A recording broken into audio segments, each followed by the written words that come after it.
محمد ہاشم Lashari, bureau chief, star رنگ news, Hyderabad. Report شامل کرتے ہیں سندھ کی پہچان، عورتوں کے حقوق کے انسانی خدمتگار دادی لیلاوتی تلسی داس ہرچندانی، جو کسی تعارف کے محتاج نہیں، ان کو ان کے چاہنے والے دادی لیلا سے بھی یاد کرتے ہیں۔ دادی لیلا ایک تعلیم دان شاعرہ، لکھاری، تعلیم دان کے نام سے جانی اور پہچانی جاتی ہیں۔ آئیے سنتے ہیں رپورٹ کے مکمل تفصیلات ہمارے بیورو چیف، اسٹار رنگ نیوز، جناب محمد ہاشم لاشاری کی زبانی۔ جی لاشاری صاحب، تفصیلات سے آگاہ کیجیے گا۔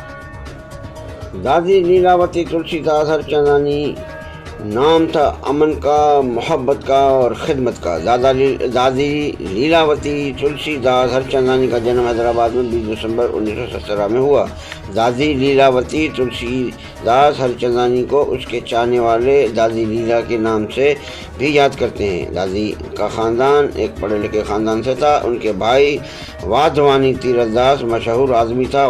دادی لیلا کا پورا خاندان حضرت شاہ عبداللطیف بٹائی سے بڑی محبت اور عقیدت رکھتا تھا۔ دادی لیلا راگ کی جانکاری رکھتی تھیں۔ اکثر اوقات میں دادی لیلا کو شاہ عبداللطیف بٹائی کے گیت اور کافی کو گنگناتے ہوئے پایا گیا۔ دادی لیلا کو مرحوم عثمان علی انصاری ریڈیو پاکستان حیدرآباد پر متعارف کرایا۔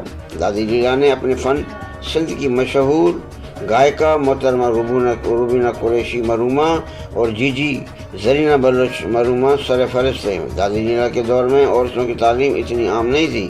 سندھ کی نامیاری تعلیم دان اور سماجی خدمتگار دادی لیلاوتی ہرچندانی ہوت چندوانی کے گھر میں ہیرآباد حیدرآباد میں 20 دسمبر 1916 میں جنم لیا۔ دادی لیلا کے والد حیدرآباد کے ایک معزز شخص تھے جو اکاؤنٹنٹ جنرل سندھ کے ایڈوائزر کے عہدے پر بھی فائز رہے۔ دادی لیلا کی آپس میں 2 بہنیں اور 6 بھائی تھے، جن میں 1 بہن اور 4 بھائی دادی لیلا سے بڑے تھے۔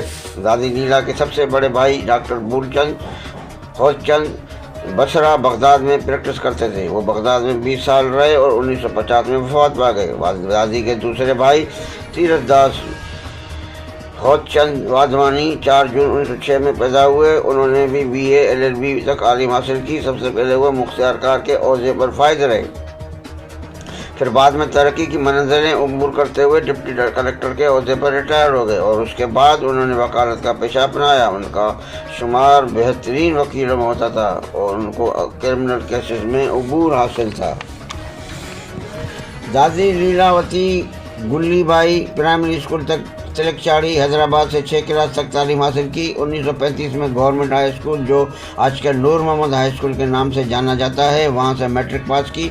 دادی لیلا 1940 میں DJ گورنمنٹ کالج حیدرآباد سے BA کی ڈگری حاصل کی۔ دادی لیلاوتی 1940 میں ٹیچرز ٹریننگ کالج حیدرآباد میں موسیقی استاد مقرر ہوئیں۔ اس عہدے کے لیے دادی لیلاوتی سے GM سید، میران محمد شاہ، ڈاکٹر عمر بن محمد داؤد کوٹا اور دوسرے 7 بڑے علماء نے مسلسل 7 دن تک ان کا انٹرویو لیا اور دادی لیلاوتی کو 3500 روپے ماہانہ تنخواہ پر مقرر کیا گیا۔ ان کو میوزک ٹیچر رکھا گیا۔ اس زمانے میں کراچی سے زیادہ حیدرآباد کو تعلیم میدان میں زیادہ اہمیت دی جاتی تھی۔ بمبئی کے گورنر مسٹر موڈی کی بیگم جب ٹیچرز ٹریننگ کالج کے ایک فنکشن میں شرکت کی تو دادی لیلا اور اس کے شاگردوں کے راگ سنے تو بہت خوش ہوئی اور انہوں نے کالج کے وزٹرز بک میں اپنے خیالات کا اظہار کرتے ہوئے دادی لیلا کی کاوشوں کو سراہا۔ دادی لیلا نے میوزک ٹیچر کی حیثیت سے بہت عزت اور شہرت حاصل کی۔ دادی لیلاوتی کو موسیقی اور راگ سے دلچسپی ان کے اپنے خاندان سے ورثے میں ملی تھی۔ دادی لیلا نے 4 برس کی عمر میں ہی گانا شروع کیا۔ 7 سال کی عمر میں پرائمری کلاس میں ہارمونیم پہ اپنے رب کی عبادت پر گیت پیش کیا کرتی تھی۔ دادی لیلا ہر اتوار کو بسنت ہال حیدرآباد میں راگ سکھایا کرتی تھیں۔ انہوں نے کلاسیکل موسیقی میں بھی عبور حاصل کیا۔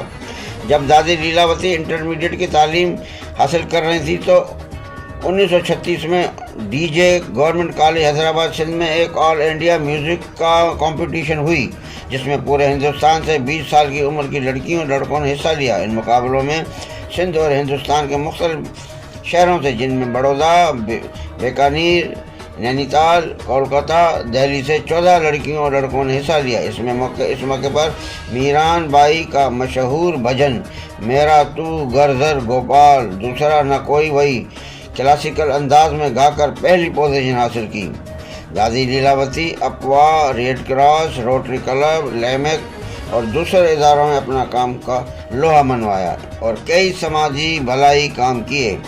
دادی لیلاوتی کو کئی ایوارڈ اور صدارتی ایوارڈ سے بھی نوازا گیا۔ دادی لیلاوتی کو ان کی خدمات کے عوض کئی صدیوں تک یاد کیا جائے گا۔ محمد ہاشم لاشاری، بیورو چیف، اسٹار رنگ نیوز، حیدرآباد۔